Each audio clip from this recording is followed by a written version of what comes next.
Banyak men. Kita buka yang sheet pertama. Oke. Nah ini agak panjang sheet pertama. Ini kita simulasikan.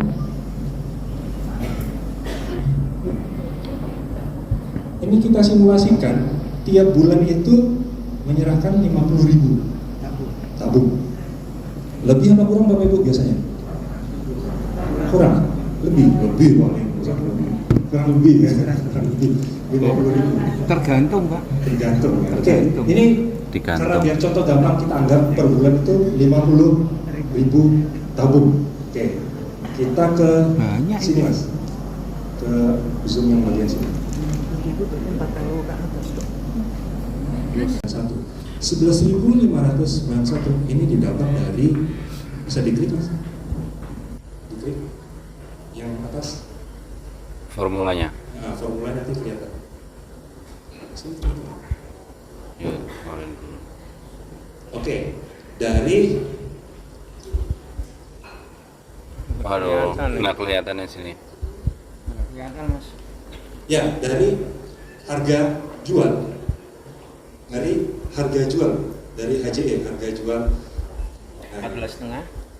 nah dari ini dikurangkan PPN. Karena tadi HPP itu kan kita nyari harga sebenarnya berapa tanpa memasukkan PPN dan keuntungan. Tadi dalam 12.750 ada PPN dan margin 1.200. Nah itu dikurangin, maka totalnya untuk satu tabung balik adalah sebesar 10 yang mana tadi ya?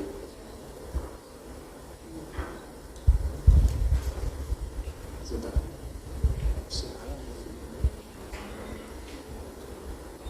Oh sorry, Bapak Ibu, itu ini kan HPP. Nah, nanti offsetnya sebesar 11.591. Itu yang sudah dikenakan pasal 22 seperti itu. Ya, bagaimana yang belum dikenakan pasal 22? Yang belum ada tadi selisihnya. Selisihnya adalah 1.750. Tapi kan ini masih ada PPN-nya. PPN-nya dikurangi lagi. Maka hasilnya 1.733 per tabung. Itu untuk omset non final. Nah, bagaimana untuk yang 50.000 tabung? Seperti ini Pak. 86.633.663 untuk peraturan PMK 220. Kalau PMK 62 besar 86.547.972 rupiah. Sehingga di total untuk omset non final yang kita dapat dari penjualan 600.000 tabung dalam setahun. Tadi 50.000 per bulan. Jadi dalam setahun 600.000. Omset non finalnya adalah sebesar 1.038.832.701. Itu yang non final. Omset finalnya itu 6.995.555.283 rupiah. Sekarang kita masuk ke laporan teknologi. Oke. Atas. Oke. Tadi kita masukkan penghasilan bruto. Penghasilan bruto itu kan campuran, Bapak. Gabungan antara final dan final. Kita ada simulasikan transfer fee. Ada transfer fee-nya di sheet yang pertama. Yang pertama di bawah paling kiri. Oke, kita asumsikan transfer fee-nya adalah 600 juta. Asumsi, kalau sebenarnya di lapangan nanti dapatnya berapa, bisa jadi kurang, bisa jadi lebih. Ini kita asumsikan untuk 600.000 tabung itu transfer fee-nya 600 juta. Seperti itu, kita asumsikan seperti itu. Balik lagi. Oke, jadi penghasilan bruto itu ada jumlah dari omset final, omset non final. Non finalnya itu terdiri dari dua, kelebihannya tadi, kelebihan selisih antara penjualan agen dan Pertamina plus transfer fee. Jadi ada tiga penghasilan tadi seperti dijelaskan di slide. Penghasilan dari agen itu terdiri dari tiga, final dan non final. Finalnya yang dari Pertamina, non finalnya dari dua, transfer fee dan selisih penjualan.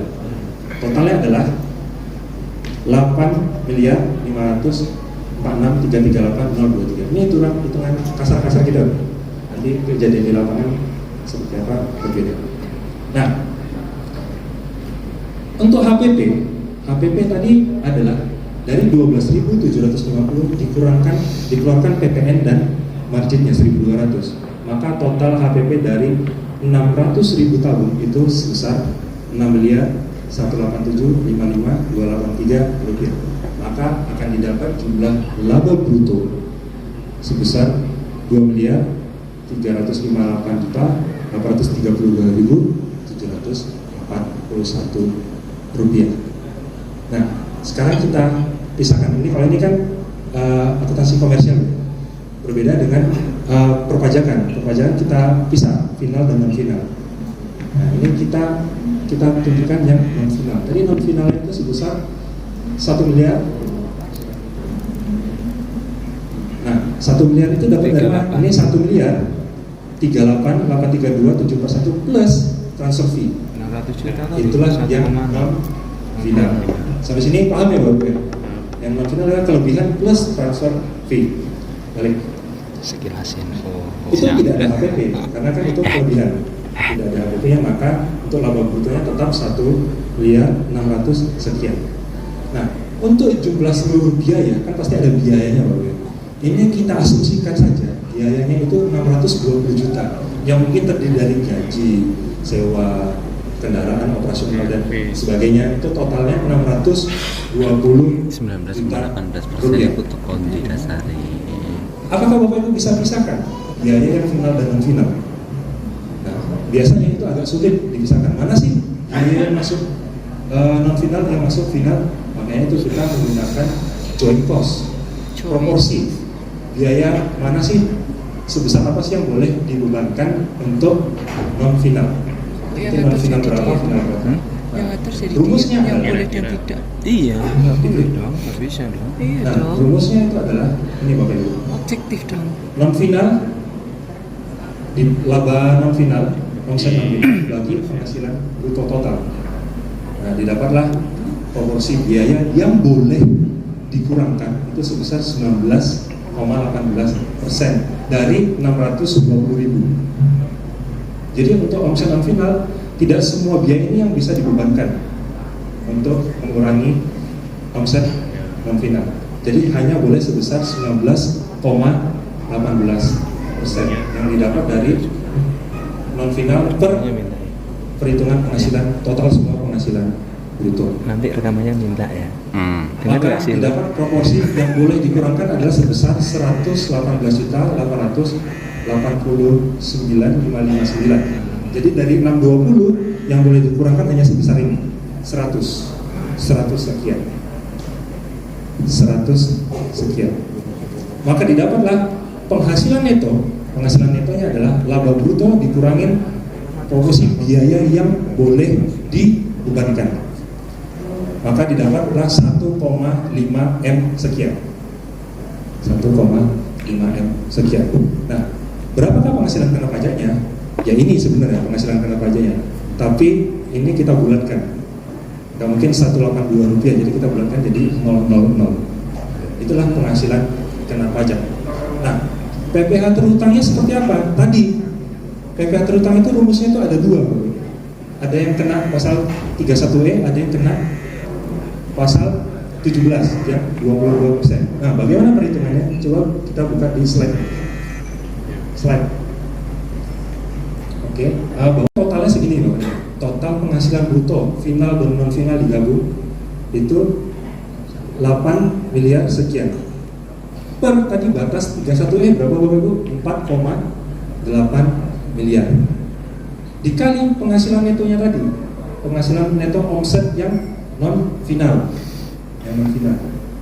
sebesar 159.943. Harusnya ini belakangnya 000, tapi kita masih masukkan 182, yang beda dikit. Maka jumlah penghasilan kena pajak yang memperoleh fasilitas adalah sebesar 853.662.068. Dari 1,5 M ini yang mendapat fasilitas 31E adalah sebesar 850 juta sekian. Tinggal 600. Berarti sisanya itu yang dikenakan tarif pasal 17 sebesar 22%. Nah, kita lihat PPh terutama. Tadi yang dapat 31E kan 50% kali 22%, berarti bersihnya kan 11%. Dikali yang ini tadi, yang boleh memperoleh fasilitas 853 sekian, maka didapatlah pajak terutangnya adalah 93 juta sekian. Itu yang dapat fasilitas 31E. Nah, yang tidak dapat fasilitas dikali tarif biasa 22%. Maka didapatlah 146.581.845 rupiah. Di total, semua di total, maka penghasilan terutangnya adalah 240.484.673 untuk 600.000 tabung. Ini untuk yang tidak finalnya. Penghasilan terutang untuk dari omset yang tidak final itu sebesar 240.484.673.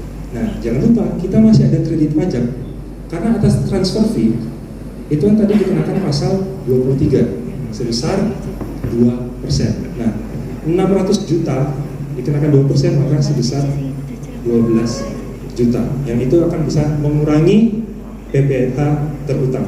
Maka setelah dikurangi dari PP 23 dari dengan tarif PPN 10%. 10% sama 11. Nah, HJE-nya itu kan 12.750 ini kalau Pertamina. Maka nanti untuk PPN terutang Pertamina itu sebesar 1.159 seperti yang ada di slide tadi. 1.159. Oke, kita langsung ke ini aja, ke agen.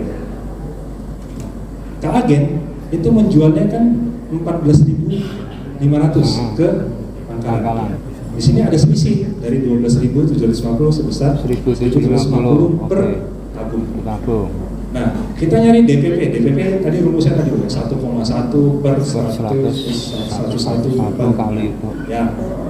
Dapatlah DPP-nya 173. Maka PPN yang dikenakan untuk satu tabung itu sebesar 17 rupiah.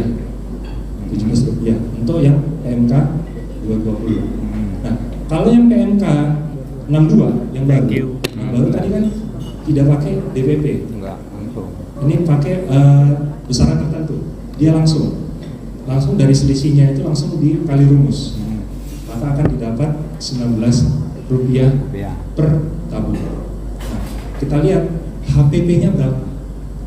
HPP-nya kalau menggunakan 220 itu sebesar 10.391. Kenapa? Ini didapat dari sebelahnya. Nah, dari DPP HJI.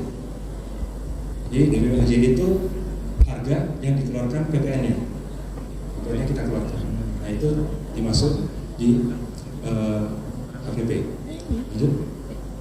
Sama, kalau yang bawahnya juga sama. Ini dikurangi, oh maaf, salah. Yang HPP ini dikurangi keuntungan. Tadi keuntungannya kan jalan 12.000 ada 1.200. Nah, itu dikurangi 1.200 maka hasilnya 10.286 sama 10.391.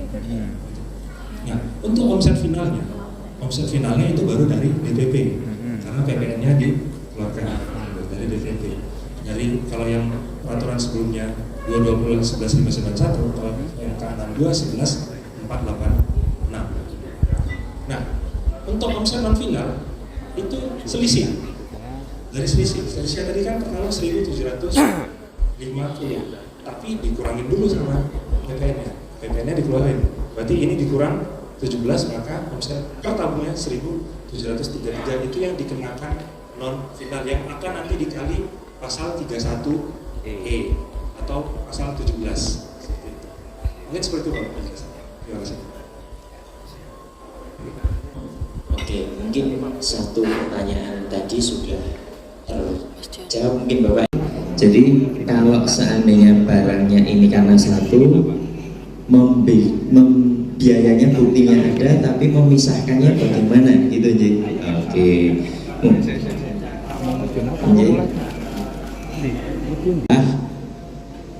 Angka 19% ini didapatnya apakah harus patokannya seperti itu atau dasar perhitungannya saja itu.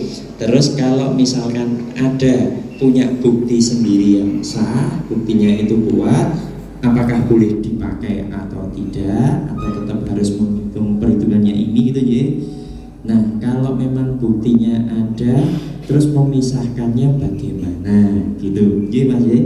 Ya, oke. Mungkin ada yang bisa menanggapi secara gamblang, atau mungkin langsung dipatok bahwa ini lebih mudahnya adalah dengan joint cost ini, mungkin Bapak Ibu? Joint gitu cost kan? nggak apa-apa, tapi kita 60% deh. Enak. Oke, mungkin akan dijawab oleh Mbak Mulia. Bismillah. Ya, Pak, terkait proporsi ya tadi yang dibilang 19% atau apa. Kalau di kami itu bukan sesuatu yang pakem, tapi mungkin bisa jadi memang range-nya di antara itu ketika kita menggunakan proporsional joint cost seperti itu.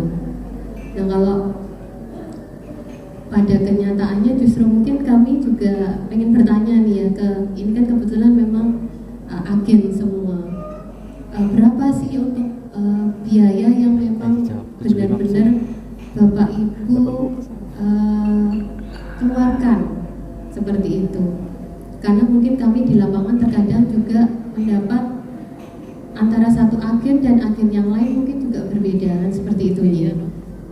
Adakah mungkin dari Iswana atau pas mungkin ngobrol-ngobrol itu mungkin biaya yang untuk disepakati itu antara berapa sih seperti itu?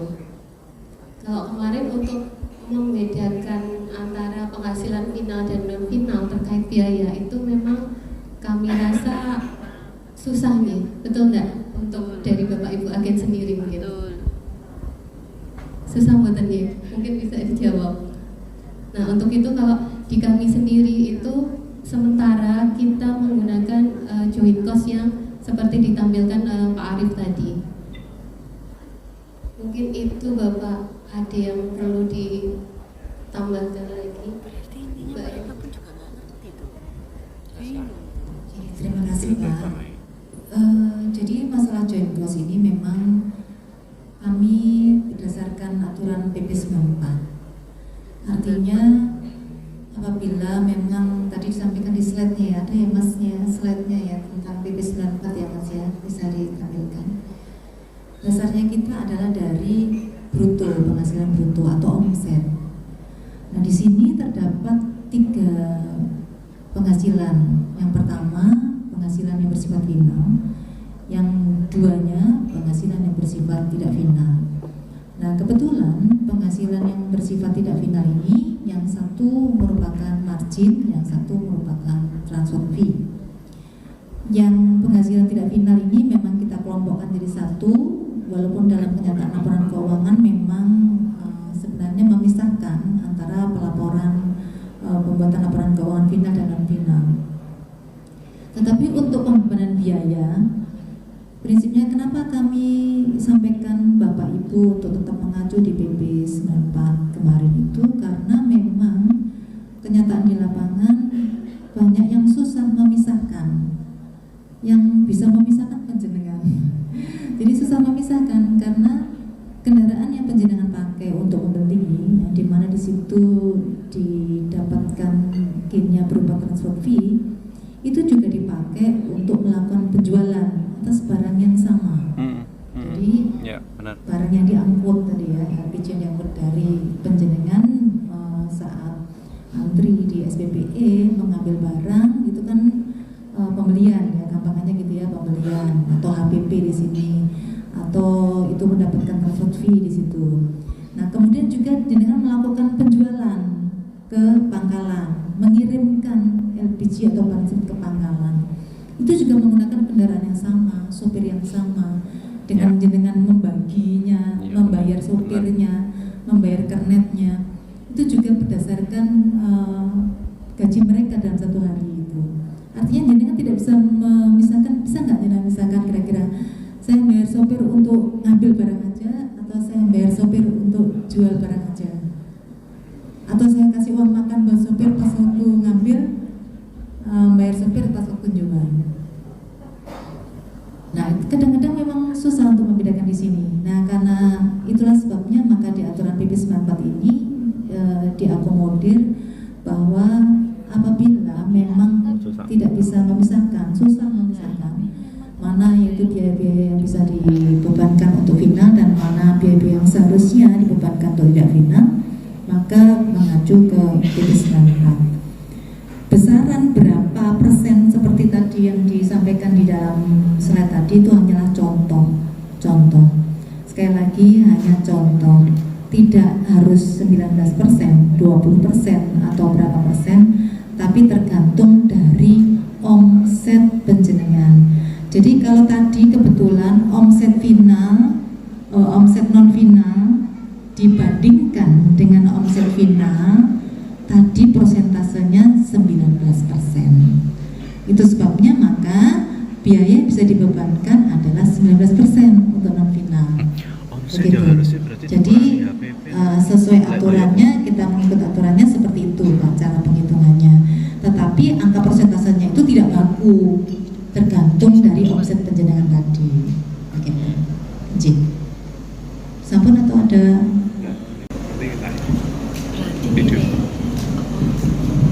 Biaya yang boleh dibebankan itu kan ditentukan dari non final dibagi dengan yang komersial, kemudian akhirnya ketemu 19,18%. Apakah yang komersial, yang penghasilan bruto yang telah dikenakan yang dengan nominal 8 miliar itu, apakah tidak seharusnya itu dikurangi dengan HPP dulu, baru itu dihitung untuk penentuan proporsi biaya yang boleh dibebankan, seperti itu.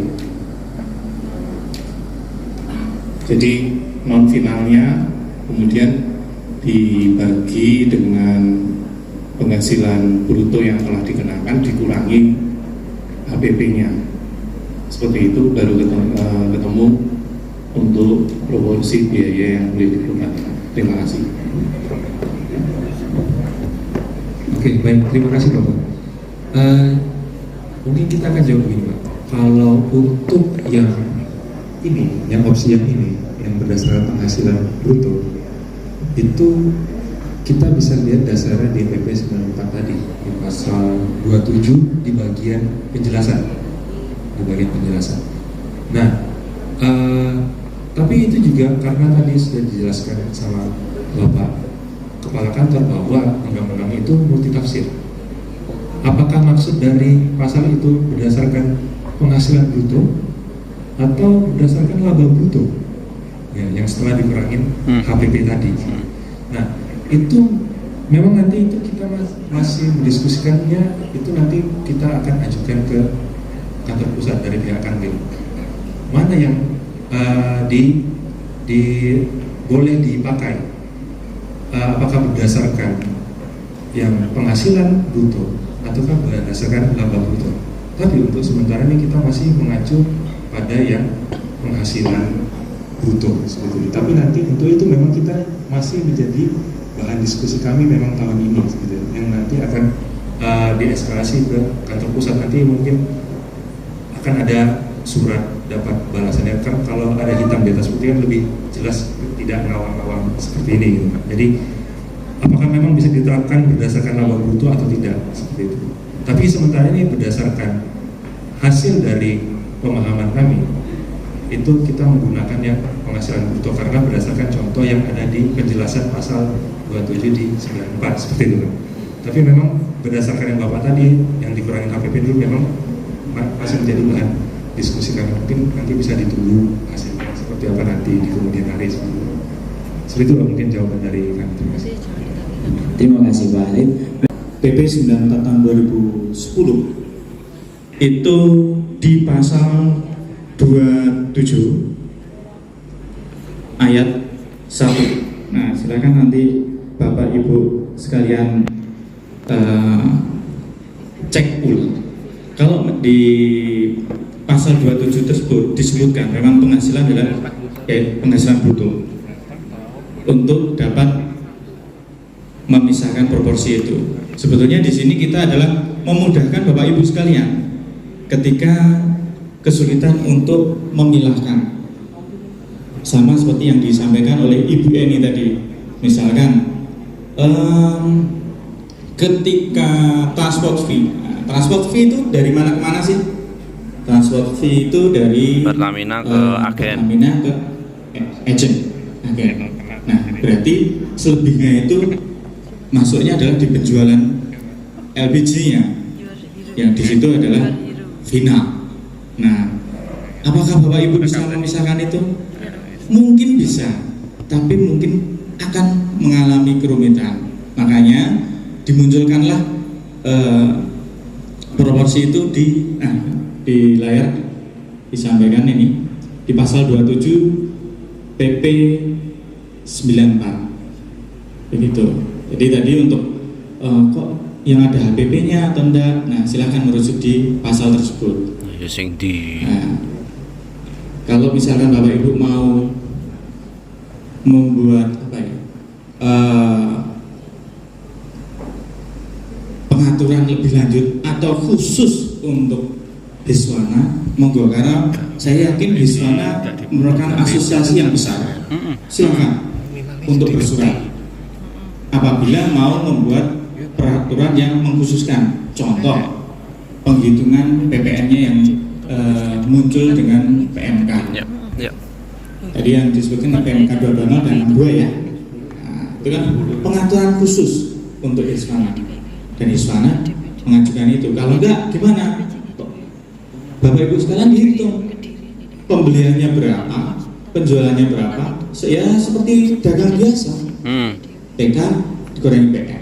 Tapi karena memang Hiswana juga bersuara dengan PMK-nya, keluarlah seperti itu. Nah, kalau misalkan Bapak Ibu ada penghitungan lain selain pasal 27 di PMK 94 ini, mungkin dari Hiswana bisa mengajukan.